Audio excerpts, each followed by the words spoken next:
Winter in Dusty Creek, a young woman is traded like cattle by her own uncle. 18-year-old June Avery finds herself in the house of Ethan Hale, a widower raising three wary children. The rooms are neat, but the air is cold. June burns biscuits, stumbles at chores, yet keeps learning by lamplight. Then fever grips the littlest girl, and June stays up 3 nights until the child whispers one trembling word, Mama. But whispers spread too, that June is only a bargain, not a bride. When a careless remark cuts her to the bone, she runs into the snow. Will Ethan find the courage to speak his true heart before it's too late? Snow swept across Dusty Creek in hard, slanting lines, stinging the skin of anyone still out in it. At the far end of Main Street, lamplight spilled from the saloon's windows and the courthouse beside it. Inside that light, a deal was being made, one that would rattle the quiet balance of the Silver Spur Ranch. Clive Avery, red-faced from whiskey and wind, leaned across a table toward Ethan Hale. A man alone can't run a place like yours.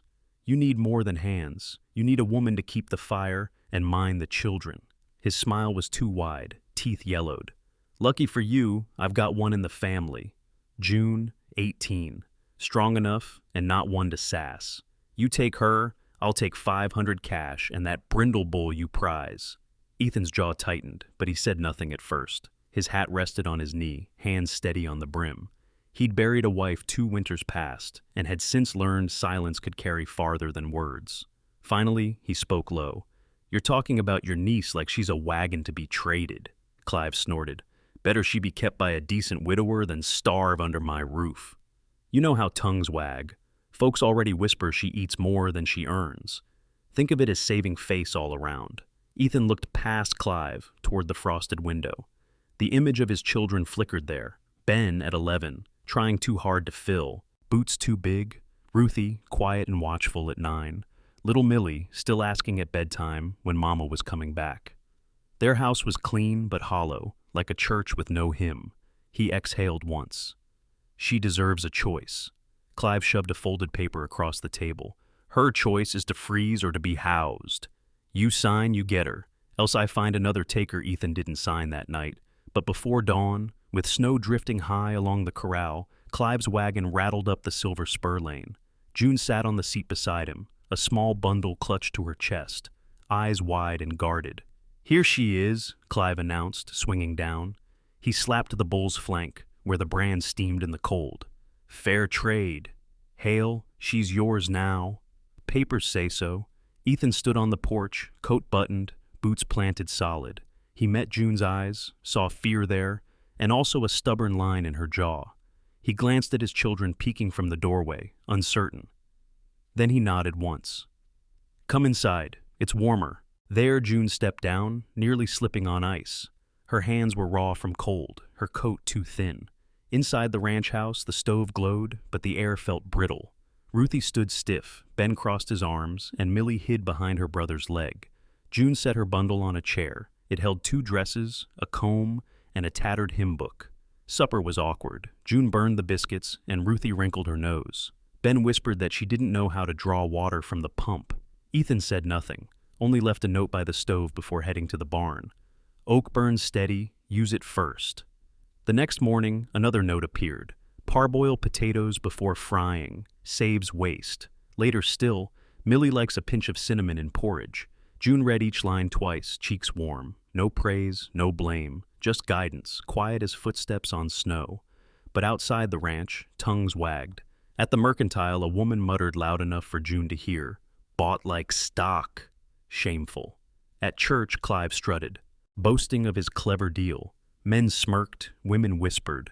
The storm over the hills deepened, and even in town folks said trouble was riding with it. June kept her head low, but in the privacy of the lamplight she traced Ethan's notes with her fingertip, wondering if silence could carry more mercy than words. Still, Clive's grin lingered like smoke. What price will he demand next, now that he thinks his bargain holds power over them all? Snow lingered in the furrows of Silver Spur's yard, crusted with ice that crunched under boots. Life inside the house carried on awkwardly. June rose before dawn, fumbling with the pump, splashing herself more than the bucket. She set porridge on the fire only to scorch the bottom. Ben rolled his eyes. Ruthie folded her arms. Millie asked when Mama was coming home, words that sliced sharper than cold wind. Ethan never raised his voice. Instead, he left another note on the table. Stir slow, scrape the pot's edge as you go. June read it twice, cheeks burning. At least he noticed. By week's end, whispers carried from town. At the Mercantile, June overheard two women muttering about bought wives and girls traded like cattle. She pressed her basket tighter, heart thudding. When she returned, she found Ethan mending tack in the barn. "They're saying things," she murmured. His hand stilled. "Folks always will," he said. "What matters is what we do here." He didn't meet her eyes, but his words steadied her all the same. Trouble rode closer than gossip. Clive Avery returned, boots crunching across the frozen yard, his grin smug. "Fine bull," he said, patting his gloves. "But papers don't mean much unless they're clean." "Might be." "I find a flaw unless you sweeten the deal, Ethan." "A few more dollars, maybe a cow or two." Ethan stood in the doorway, broad frame shadowing the light. "You've had your bargain," Clive smirked. "Think on it. Be a shame if word got out the trade's not binding." He tipped his hat toward June and left dust and threat behind him. That night, the house grew heavy with unease. June sat by the stove, stitching Millie's doll dress with clumsy fingers. Ethan polished his ledger in silence, the scrape of his pen sharp. Ben stacked wood, but dropped more than he carried. Ruthie sat by the window, watching for riders. Then Millie's small voice broke the hush. "I don't feel good, Mama." Her forehead burned. By midnight, sweat soaked her hair. June fetched willow bark, crushed it into bitter tea, and coaxed it past the child's lips. She bathed her face, sang lullabies she barely remembered, and prayed. Through it all, Ethan sat outside the door, boots on the step, hat in his hands, silent sentinel. 3 nights passed before the fever broke. Millie stirred, weak but smiling, and whispered one trembling word. "Mama?" June froze, tears spilling before she could stop them. She looked toward the door. Ethan's shadow shifted, his eyes glinting with something unspoken. He didn't come in. He only lowered his head, as though humbled by what he had heard. At dawn, Ruthie and Ben clung to June's skirts. The house smelled of broth and wood smoke. Outside, snowmelt dripped from the eaves. Ethan lingered in the barn longer than usual, hammering nails that didn't need hammering. When he returned, his ledger lay open, new entries written in his plain, careful hand, recording not cattle, but each cost tied to Clive's name. Quiet preparation, steady as winter thaw, yet word spread fast. Clive bragged in town that he could still call June back. Laughter followed him down Main Street. People began to watch Ethan's family with eyes sharpened by gossip. Back at the ranch, June brushed Millie's hair and set bread to rise, her hands steadier than before. She was learning the rhythm of the place. Still, the question hung in every silence. Would Clive's threats hold, or would Ethan's quiet resolve prove stronger? Sometimes a single word, like "Mama," can change the weight of an entire house. If you were in Ethan's boots, would you stand quiet or speak out loud? Tell us in the comments, share this story with a friend, and subscribe for the next chapter of Dusty Creek. Snow still crusted the fence posts when Ethan hitched his wagon for town. He carried no cattle today, only a folded newspaper and the quiet weight of worry. June rode beside him, her hands folded tight in her lap. She had wanted to stay with the children, but Ethan had asked plain, "Come with me. It concerns you too." At the Mercantile, Doc Finch waved them over with his weathered hand. The old prospector leaned on the counter, spectacles perched crooked. "Saw this posted down at the courthouse," he said, sliding a circular across.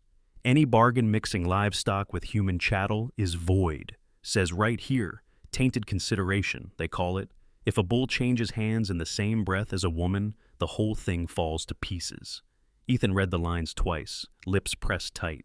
His thumb brushed the edge where ink bled through. Cheap paper. "So, Clive bragging might wreck his own claim," he murmured. "Exactly," Doc said. "He's shouting himself into a corner." June's eyes flicked from one man to the other. "Then I'm not bound to him?" Ethan folded the circular carefully. "You were never bound to him. But now there's law that proves it." He touched the brim of his hat in thanks and led June back to the wagon. On the ride home, the silence pressed thick. June wanted to ask what he intended, whether he would tear the bargain outright. But she feared the answer, feared that her place in the Hale household hung on convenience alone. That evening, she found something small waiting at her chair. A belt Ethan had stitched where the leather split. The mending was plain but careful, thread pulled tight, buckle polished. She ran her fingers over it, smiling despite herself. Later, voices drifted from the porch. June paused in the kitchen doorway, her heart leaping at Ethan's low drawl. Two ranch hands laughed rough, needling him about his bought bride. Ethan's reply came quick, sharp-edged. "It's convenience, nothing more." The words cut. She pressed a hand to her chest, breath shallow. Maybe he had meant to shield her from their filth, but he had spoken them plain. She slipped into the quiet of the cabin, gathered the stitched belt and a sheet of paper, and wrote only a few lines. "I will not be a burden. Thank you for shelter." By the time moonlight washed across the yard, the letter lay folded neat on the table. The belt rested atop it. June pulled on her thin cloak and stepped into the snow. Ruthie, restless from dreams, stirred and padded into the kitchen. She found the empty chair, the folded paper, and the belt glinting in lamplight. Her small voice trembled. "Papa?" Ethan came in from the barn, brushing straw from his coat.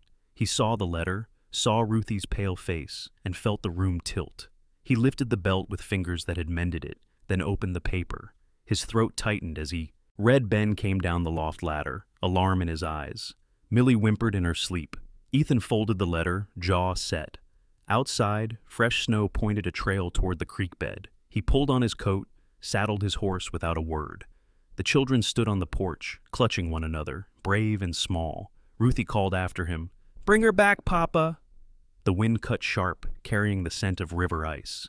In the distance, a shape moved along the frozen bend, small, determined, fading into stormlight.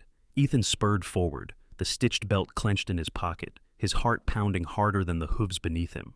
Would he find the words in time, or had silence already driven June too far into the snow? Sunday dawned sharp and cold, the church bell clanging through clear air. Dusty Creek gathered in its best coats and shawls, eager for food and talk as much as hymns. Ethan brought his children, their boots polished though worn. Ruthie carried Millie's hand. Ben walked ahead with stiff pride.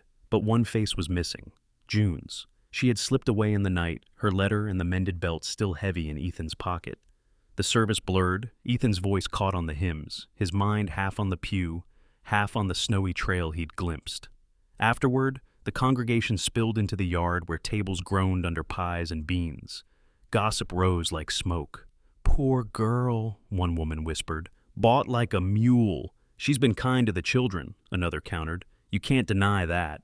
Clive Avery chose that moment to stride forward, boots gleaming, hat cocked.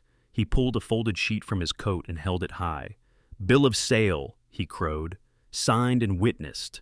My niece was never his to keep. I can call her back whenever I choose." Murmurs rippled, some shocked, some eager for spectacle. Ethan stepped forward, calm as stone. "You call it a sale. I call it void. Paper don't stand when it mixes people with stock. Sheriff ought to see those brand papers clean." The sheriff, gray-bearded and weary of both men, scratched his jaw. "I'll look," he said evenly. "Law has its ways."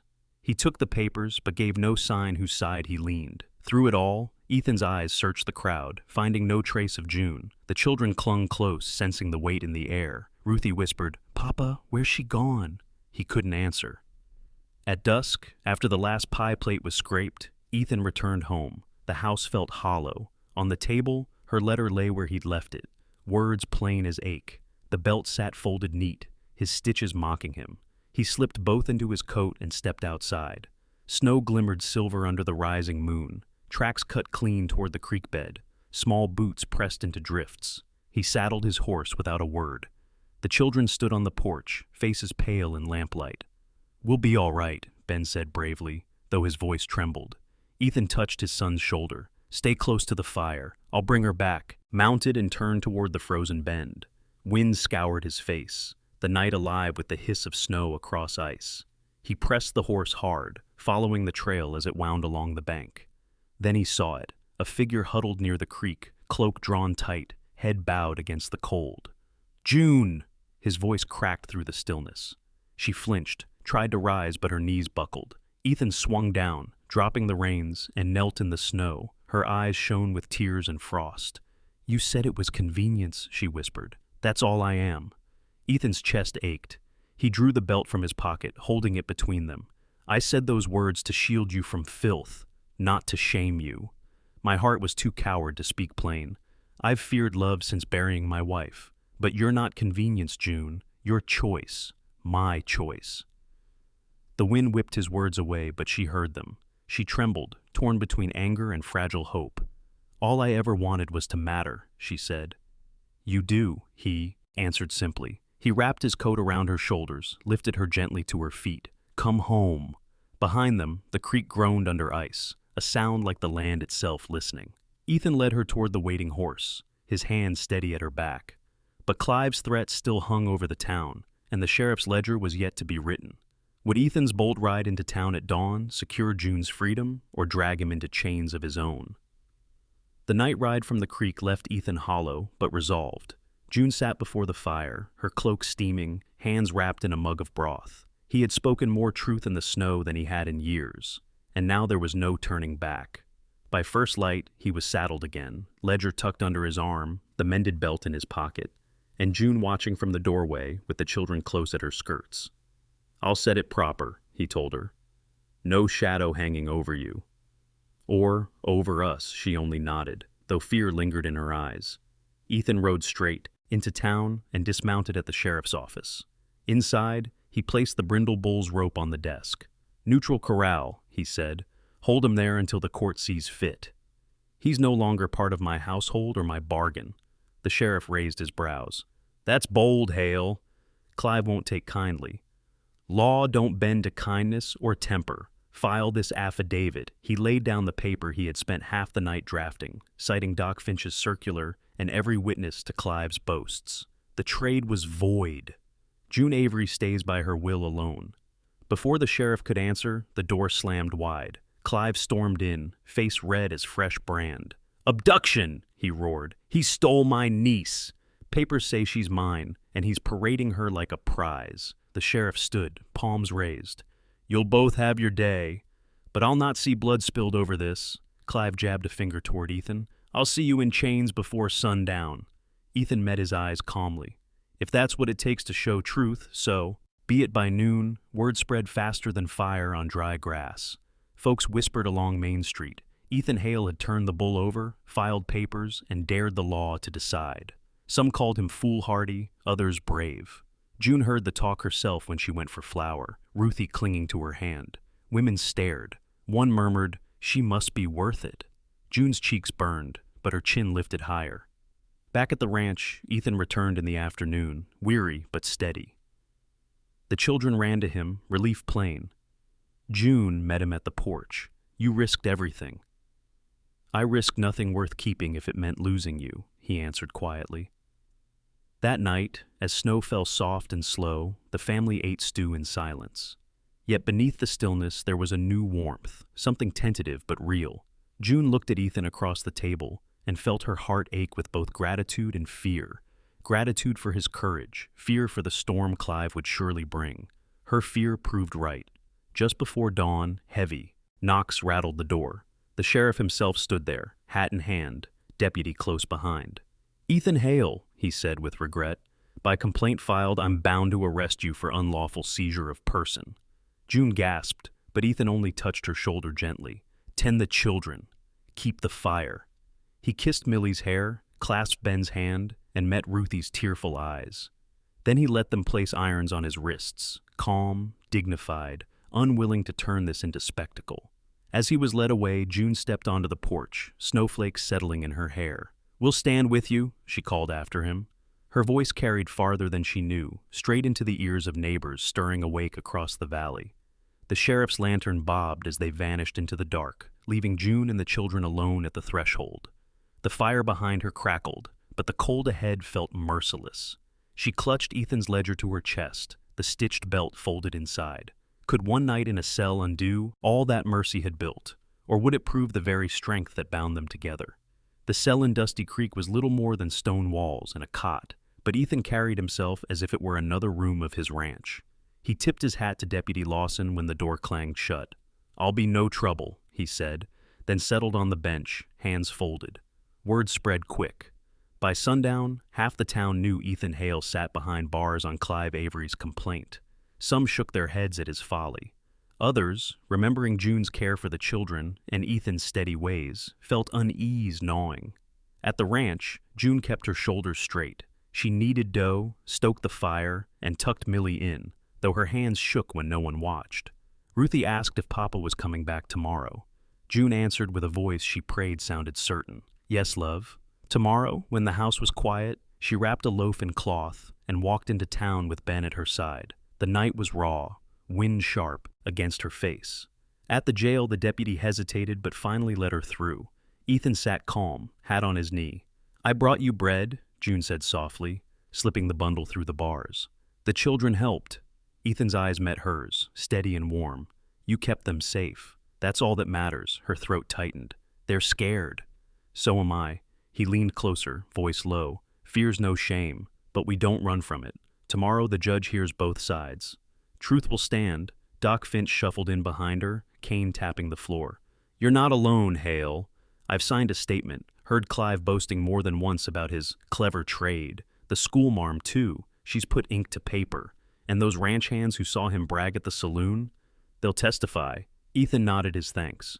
June reached through the bars, brushing his hand. For a moment, the weight of the stone walls felt lighter. The night dragged. June returned home with Ben, finding Ruthie asleep by the fire, and Millie curled with her doll.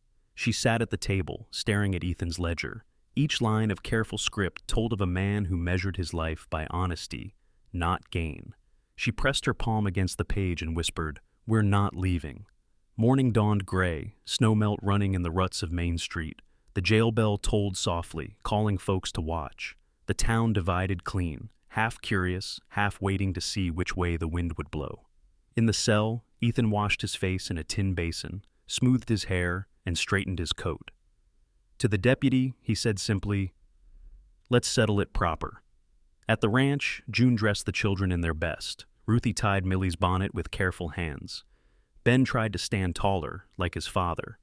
Before stepping out, June looked around the cabin, the neat stove, the belt Ethan had mended still lying folded on the shelf. She took it, slipped it into her pocket, and whispered a prayer. On the boardwalk, Clive Avery polished his boots and grinned wide for all to see. "Today the judge will give me back what's mine," he boasted, but his voice rang false, his swagger edged with desperation. Inside, Ethan clasped his hands, eyes clear. June entered with the children, her steps measured, her chin high. She took a seat close to the bars, as if to say without words that she would not be moved. The hearing was set for noon. The sheriff gathered papers. The judge adjusted his spectacles. Neighbors filled the room, their whispers hushed as the gavel struck. Ethan lifted his head, calm as a man who knew storms came and went, but truth endured. Would the law see it that way, or would Clive's lies twist the scales before the whole town? The schoolhouse was packed tighter than a branding pen, air heavy with breath and tension. Ben clutched June's hand. Ruthie sat stiff beside her, and Millie leaned against her shoulder with wide, watchful eyes. At the front, the judge cleared his throat, spectacles low on his nose.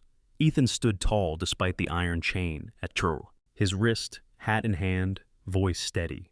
Across from him, Clive Avery strutted like a rooster, waving his folded paper for all to see. "This here's a bill of sale," Clive boomed. "Signed, sealed, witnessed. That girl belongs to me. Hale's been keeping her under false pretense." Murmurs rippled, some shocked, some eager for scandal. Ethan waited for quiet, then spoke. "Judge, I kept a ledger. Dates, sums, every word Clive bragged to men in town. That bargain was never clean. It mixed a bull with a woman's life. Law calls that void." He placed the small book on the table, its pages filled with careful script. The sheriff stepped forward with calm authority. "The brindle bull sits in neutral corral. Brand transfer incomplete. Papers unfinished. No man can claim both animal and kin in one bargain." He handed the judge the paperwork, each line stark against the morning light. Clive sneered. "You'd trust ink from a cowhand over a signed bill?" But Doc Finch limped forward, cane tapping the floor. "Not cowhand's ink, mine. I heard you, Clive. Bragged in the Mercantile, laughed about selling June like stock. I swore it before God and law." The schoolmarm added her voice, cheeks flushed with courage. "And I signed too." The children in this town deserve truth, not to grow under the shadow of lies. Clive faltered, but pressed on, waving his paper. "All of it means nothing. I have contract in hand." Ethan turned, his gaze steady on the bench. "Let June speak. She's the only one who can tell where she belongs." The room fell silent. June rose, smoothing her skirt with trembling hands, but her voice rang clear. I was never Clive's to trade. I choose this ranch. I choose these children. I choose Ethan Hale. Her words echoed against wood and stone, stronger than any ink on paper. The judge leaned back, eyes narrowing as he weighed it all. At last, he struck the table with his gavel. The so-called sale is null, the contract tainted. Ethan Hale is released, and June Avery stands, free by her own will. Consent or nothing.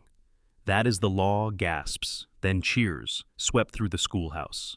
Ben gripped June's hand tighter, Ruthie's stiff shoulders loosened, and Millie whispered, Mama, with quiet certainty.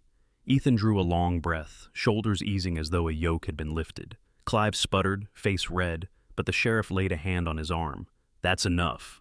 Papers and pride don't outweigh truth. The crowd spilled out into the yard, buzzing with talk. Some looked ashamed for ever believing Clive. Others clapped Ethan's back. But through the noise, thunder rolled faint across the ridge, a storm building fast. Ethan glanced skyward, knowing their hardest trials might not yet be behind them. June slipped to his side, her fingers brushing his. It's settled now? She asked softly. For the law, yes, Ethan said. For us, it's only just begun. The children gathered close, sensing both relief and the rumble of what lay ahead. Above the church steeple, clouds thickened, heavy with rain. Would this family's hard-won freedom survive the storm that was already breaking over the flats? The spring storm came sudden, black clouds tearing across the flats like wild horses. By afternoon, wind howled through Silver Spur's fence lines and rain slashed in sheets. Ethan hurried the herd toward shelter, hat brim dripping, boots sinking in mud. June pulled Ruthie and Millie inside, shutters banging as she barred them tight. Ben, stubborn and eager to prove himself, tried to help his father drive a skittish bay toward the barn. The thunder cracked sharp. The bay bolted. Ben was thrown hard, landing in the muck with a cry that turned June cold. Ethan reached him first, lifting his boy in trembling arms. Ben's face was pale, breath ragged. Get Doc Finch, Ethan shouted, voice hoarse over the storm. June ran into the rain, skirts heavy, fear clawing her throat. By the time she returned with the old prospector doctor, Ben burned with fever, leg bruised and ribs aching. The storm raged through the night while the household gathered close, June dabbing Ben's brow, whispering prayers. Ethan paced like a man fighting shadows. On the second night, June found him at the window, shoulders tight. You blame yourself, she said softly. His voice broke. I let him ride close, wanted him to feel useful. And now, she touched his arm. You gave him trust. That is not blame, but still Ethan carried the weight. Each hour that Ben coughed, his guilt deepened. Ruthie sat beside her brother, eyes rimmed red. Millie clutched her doll, too scared to sleep. June read scripture in a steady voice, letting the words weave calm into the children's hearts, even when her own heart quaked. By the fourth night, exhaustion pressed heavy. June held Ben's hand, her tears slipping at last. Please, child, she whispered. Please stay. Ben stirred, eyes fluttering open. His voice was thin as smoke. Mama, you cry for me? June's breath caught. She kissed his forehead, sobbing softly. Yes, my sweet boy. I cry because I love you. Ethan stood in the doorway, shoulders shaking with relief. He crossed the room and sat beside them, taking his son's other hand. You'll heal, Ben. We'll see to it. When dawn broke clear, the storm had passed. Ben's fever eased, color returning slow but sure. The family gathered in the meadow when the sun lifted, wet grass glittering with raindrops. It was there Ethan finally found the words he had been holding. He turned to June, voice thick but certain. I nearly lost more than my son this week. I nearly lost the courage to live again. You gave us back more than care. You gave us back hope. I don't want this house to be built on bargains. I want it built on vows neighbors gathered days later, small but true. Doc Finch, the schoolmarm, the sheriff, and a baker's dozen ranch hands who had stood by them. Under wildflowers, Ethan and June spoke simple words. Abel Rusk, gruff blacksmith, hammered 2 plain rings from shoe, nails.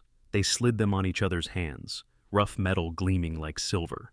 As the vows settled in the air, Clive Avery appeared at the edge of the crowd. His hat hung low, his steps heavy, pride cracked in his face. He He cleared his throat. I was wrong. I treated kin like stock. It shames me. I've no right to ask, but will you forgive me? Silence held. June met his eyes. Not for your sake, Clive, for mine. I forgive so I can walk forward light. The crowd breathed out, shoulders easing. Ethan placed his hand over June's, the stitched belt tied now with new meaning. A storm had nearly torn them apart, but mercy had bound them stronger. Would that mercy be enough to carry them into the long years ahead, when the final test of love and belonging still waited? Spring returned gentle, the land softened by rain, and Silver Spur breathed as though released from a long-held ache.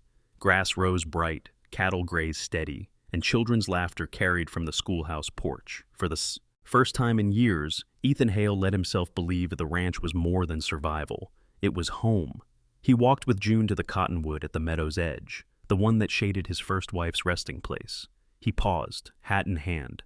I want to honor what was, he said softly, and plant something new beside it. June touched his arm, eyes wet but steady. Then let's do it together. They knelt in the damp soil, setting a young sapling near the old roots. Ben pressed earth around it, Ruthie carried water, and little Millie patted the mound with her small hands. Ethan unfastened a simple necklace that had belonged to his mother and placed it in June's palm. This is yours now. I want them to call you Mama, not by bargain, but by the love that holds us. June's tears slipped, but her smile shone brighter. Then Mama I will be. Neighbors came to see the tree, leaving quiet gifts, seed potatoes, a quilt patch, a tin of sugar. Doc Finch raised a hand in benediction. Mercy built this fence, stronger than pride ever could. The sheriff nodded, his voice rough. And law finally caught up with decency. As dusk fell, the family lingered in the meadow. Ruthie chased Millie through the grass, Ben sketched cattle brands on a slate, and June stood barefoot, one hand pressed gently against her belly. Ethan watched her, a new light dawning in his eyes. The promise of another life had begun, as soft and steady as the rain-fed stream. He drew her close. The road ahead will be long, but we'll walk it together. June rested her head against his shoulder. And when storms come again, we'll remember this day. The cottonwood rustled in the evening breeze, leaves catching the last gold light. Dusty Creek had learned a lesson it would not forget, that mercy outlasts swagger, that choice carries more weight than any paper, and that families, whether by blood or by bond, are built on the courage to begin again. And maybe that's the story worth carrying, how a widower, a girl once traded, and 3 children chose one another and turned a bargain into a home. If you were standing in that meadow, would you believe mercy can outlast pride? Tell us in the comments, share this story with someone who needs hope, and subscribe to hear the next tale from Dusty Creek.